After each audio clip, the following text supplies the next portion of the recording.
आज के वीडियो में हम आपसे 4 चीज़ें डिस्कस करेंगे कि आईएमएफ जो है वो पाकिस्तान को कितना बड़ा कर्जा देने जा रहा है। उसके बाद हम देखेंगे कि पाकिस्तान में वज़ीर-ए-आला पंजाब ने सरकारी स्कूलों में जो दूध बच्चों को सप्लाई करने की बात की है, वो क्यों की है। उसके बाद हम ये भी बताएंगे कि पाकिस्तान में इस वक्त बैंक जो हैं वो इस साल कितना मुनाफा कमा चुके हैं। और आखिर में हम आपको बताएंगे आइंदा 15 रोज के लिए तेल की कीमतों में कितना बड़ा इजाफा किया जा रहा है। अस्सलाम वालेकुम दोस्तों, मैं मोहम्मद शबाद अपनी वीकली वीलॉग के साथ आपकी खिदमत में हाजिर हूँ। मेरी आप दोस्तों से दरख्वास्त है कि जिन दोस्तों ने अभी तक मेरे चैनल को सब्सक्राइब नहीं किया, प्लीज सब्सक्राइब करें, लाइक करें, दोस्तों में जरूर शेयर करें। आपने देखा है कि पाकिस्तान के वज़ीर खजाना साहिब ये कह रहे हैं कि हम IMF से पाकिस्तान की तारीख का लंबा तरीन प्रोग्राम जो है वो तय करना चाह रहे हैं। उसमें उन्होंने ये कहा है कि बड़ा प्रोग्राम लेने की सबसे बड़ी वजह तो ये है कि हम चूंकि अपनी जो इकोनॉमिक पॉलिसीज है उसमें तसलसल दे सकें, और बड़ा प्रोग्राम लेने की एक वजह यह भी है कि जो पाकिस्तान के दोस्त ममालिक या नेबरिंग कंट्री या दूसरे ममालिक जो हैं डोनर कंट्री जिसे कहते हैं, वो पाकिस्तान पर ट्रस्ट ज़्यादा करेंगे तो फिर डॉलर आएगा और हम अपनी इकोनॉमिक पॉलिसी जो है उसमें कंटिन्यूटी जो है उसको बाकायदगी से जारी रख सकेंगे। वो ये भी कह रहे हैं कि पाकिस्तान चूँकि IMF की इसने सारी शर्तें आंखें बंद करके मान ली हैं, कोई फ़र्क नहीं पड़ता उससे महंगाई में कमी हुई है या नहीं हुई, कोई फ़र्क नहीं पड़ता उससे बेरोज़गारी में कमी हुई है या नहीं हुई, कोई फ़र्क नहीं पड़ता कि मुल्क के अंदर जो इकोनॉमिक मिज़री है उसमें इजाफा हुआ है। हमें सिर्फ IMF जो है उसको हमें खुश करना है और हम खुश कर रहे हैं। और अब वो कह रहे हैं कि जो मौजूदा प्रोग्राम की आखिरी किस्त स्टैंड बाई प्रोग्राम जो है, स्टैंड बाई अरेंजमेंट प्रोग्राम जो है, उसकी आखिरी किस्त 1.1 अरब डॉलर जो है वो IMF पाकिस्तान को देने को बिल्कुल तैयार है। उसमें किसी किस्म की रुकावट नहीं है। वो साथ ये भी कह रहे हैं कि जो नया प्रोग्राम IMF साथ करेंगे लंबा तरीन उसका खाका तैयार कर लिया गया है और उसमें IMF का और पाकिस्तान का हदफ जो है वो मुश्तरका है। उस प्रोग्राम के तहत वज़ीर खजाना साहब ये भी कह रहे हैं कि जो माहौलियात की फंडिंग है उसके ऊपर भी बात होगी और माहौलियात की बेहतरी के लिए IMF कुछ मालिक को कोटे से ज़्यादा कर्ज देता रहा है। तो बात बेसिकली यही हो रही है कि हमें कर्ज दिया जाए। अब मेरे ख्याल में वज़ीर खजाना साहब जो है इसके साथ साथ अगर ये भी जो उन्होंने प्रेस कॉन्फ्रेंस की है उसमें बताते कि हम लॉन्ग टर्म प्रोग्राम ये तय कर रहे हैं जिसमें आने वाली नस्लें जो है हमारी वो कर्जों के चुंगल से आज़ाद हो जाएंगी, और ये वो जामिया प्लान है और ये वो जामिया इकोनॉमिक पॉलिसी है और ये वो एक्सपोर्ट पॉलिसी है, ये वो एग्री एक्सपोर्ट पॉलिसी है, या मुल्क के अंदर जो इंडस्ट्रियलाइजेशन की ये नई पॉलिसी है। तो इन पॉलिसीज़ के तहत हम मुल्क को आगे या मुल्क की तरक्की को चार चांद लगाएंगे। तो जहाँ भी बात हो रही है वो कर्जे की बात हो रही है, जहाँ पे बात हो रही है IMF की बात हो रही है, जहाँ पे बात हो रही है वो ये कि हम पाकिस्तान ने IMF की सारी शराइत जो है वो पूरी कर ली हैं। अब वही बात को जब तक डोमेस्टिक सोर्सेज जो है आपके उसकी तरफ आप आंख नहीं करेंगे या उसको नहीं देखेंगे कैसे उन रिसोर्सेज को हमने इस्तेमाल करना है, कैसे मुल्क के अंदर जो हिडन रिसोर्सेज उसको एक्सप्लोर करना है ताकि मुल्क की तरक्की का पहिया जो है उसको कंटिन्यू किया जा सके। शायद प्रायोरिटीज़ वही बात हो गई कि ये नारे हैं जैसे पहले भी गवर्नमेंट्स आती रही हैं तो वो शुरू में बड़े जोश और जज्बे के साथ बड़े बड़े नारे लगाते रहे हैं, फिर वक्त के साथ साथ क्या हुआ कि मेरे ख्याल में उन नारों के ऊपर वो तारीख का जो कह लें कि मट्टी है वो छा गई और वो फिर नारे जो हैं वो अंधेरे की नज़र हो गए। वही बात फिर कर रहा हूँ कि शहबाज शरीफ साहब को चाहिए था कि जो पिछले 16 माह का उनका एक्सपीरियंस था PDM की गवर्नमेंट में, उससे सबक सीखते हुए ये जब इन्होंने प्राइम मिनिस्टरशिप की कुर्सी संभाली है तो उस वक्त उससे पहले इनको चाहिए था कि मुकम्मल जामे प्लान जो था वो तैयार करते। और वो तो इलेक्शन की कैंपेन की तरह मैं अक्सर TV प्रोग्राम के अंदर वीला के अंदर भी जिक्र करता रहा हूँ कि कोई भी सियासी जमात जो उसके पास कोई भी ऐसा इकोनॉमिक एजेंडा नहीं है कि जो वो लोगों को बताया जिसकी बेस के ऊपर लोग उनको वोट दें। तो चीज़ें आपके सामने हैं। आप वज़ीर पंजाब जो है मरियम नवाज साहबा, वो आपको पता है कि आजकल बड़े बयान आ रहे हैं जिसमें उन्होंने सबसे पहले ये एक बयान दिया है, बल्कि इससे पहले भी कई बयान हो चुके हैं कि स्कूल एजुकेशन काउंसिल को उन्होंने कहा है कि तश्कील नौ इसकी की जाए दोबारा से, और पंजाब का जो करिकुलम है विंग उसकी रिस्ट्रक्चर की जाए, ये भी मंजूरी उन्होंने साथ दे दी है। साथ उन्होंने ये कहा है कि मॉर्निंग में असम्बली बहाल करने की हिदायत की गई है, अच्छी बात है ये। इसके अलावा उन्होंने कहा है जी तलबा चूँकि गुजारी हुई उन तलबा जो स्कूल आते हैं सरकारी स्कूलों में उनकी ग़िज़ाई ज़रूरियात को पूरा करने के लिए बेहतर ही है कि हम उनको डब्बा बंद दूध देने का हुक्म उन्होंने किया, और इसके लिए मेरे ख्याल में जो पायलट प्रोजेक्ट है उन्होंने राजमपुर के अंदर किया है और एंग्रो के साथ एंग्रो फूड जो है उनके साथ ये मुआहदा उनका हुआ है।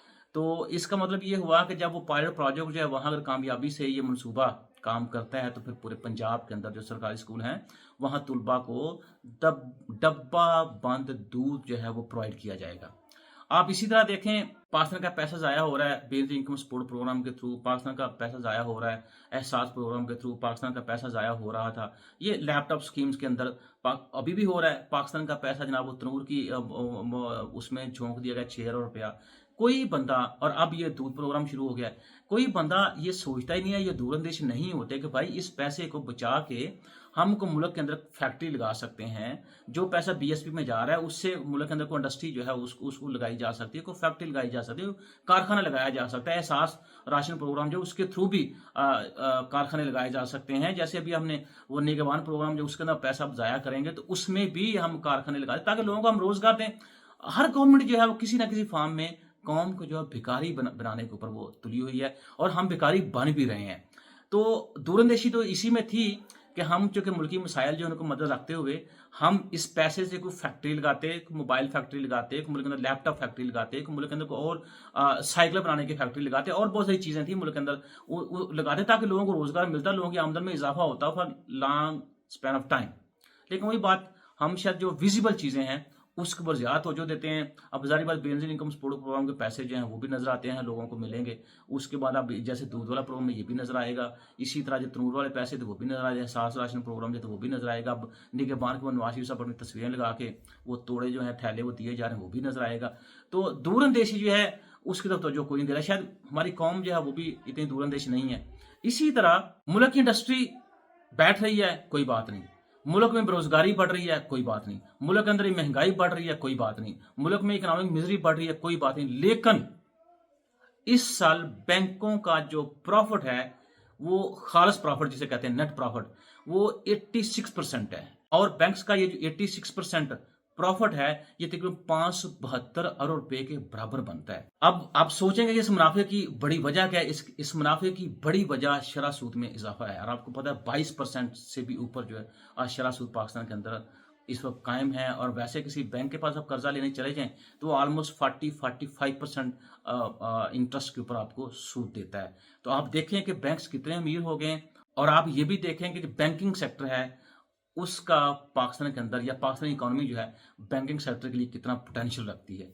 तो बेहतर यह है कि ये बैंक्स को जितना प्रॉफिट हुआ है इसको जारी बात है मुल्की सनतें जो हैं वहाँ पे अगर इस्तेमाल किया जाए या लोगों की बहबूद के लिए इस्तेमाल किया या बैंक्स को बड़े बड़े प्रोजेक्ट्स के अंदर हिस्सेदार बना के इनसे इन्वेस्टमेंट करवाई जाए तो मेरे ख्याल में कि ये भी सोर्स ऑफ इनकम जो है मेरे ख्याल में कि ये भी सोर्स ऑफ इन्वेस्टमेंट जो है उसको पाकिस्तान के अंदर आप लोग बूस्ट कर सकते हैं। हर 15 दिन में पाकिस्तान का तेल की कीमतों में रद्द-बदल होता है। जब तेल की कीमत में इजाफा होता है इंटरनेशनल मार्केट में तो एकदम से पाकिस्तान की इकोनॉमी जो उसके अंदर तेल की कीमतों में इजाफा कर दिया जाता है। ये बहाना बना के इंटरनेशनल मार्केट के अंदर तेल की कीमतों में इजाफा हो गया है।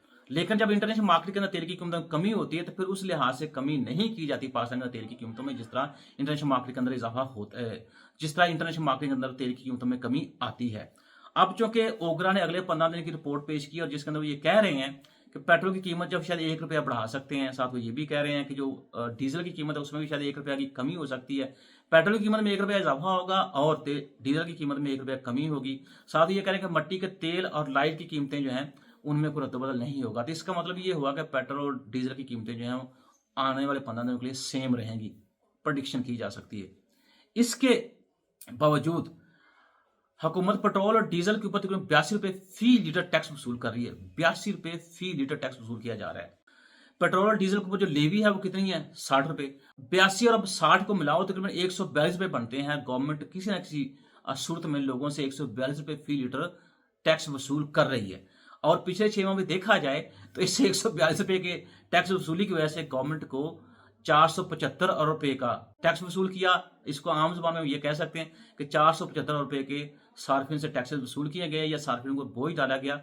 और रवां इसी साल में 920 से 970 अरब रुपये वसूली का हदफ था। तो पहले 6 माह में 475 अरब डाला तो पहले 6 माह में 475 अरब रुपये तो वसूल कर लिए गए हैं। अब अगले 6 माह में देखें अगर इतने ही होते हैं तो मेरे ख्याल में जो हमने एक हदफ तय किया था लोगों से वसूली का या सार्फिन से वसूली का, गवर्नमेंट उसको पूरा करते हुए बड़ी तेजी के साथ नजर आ रही है।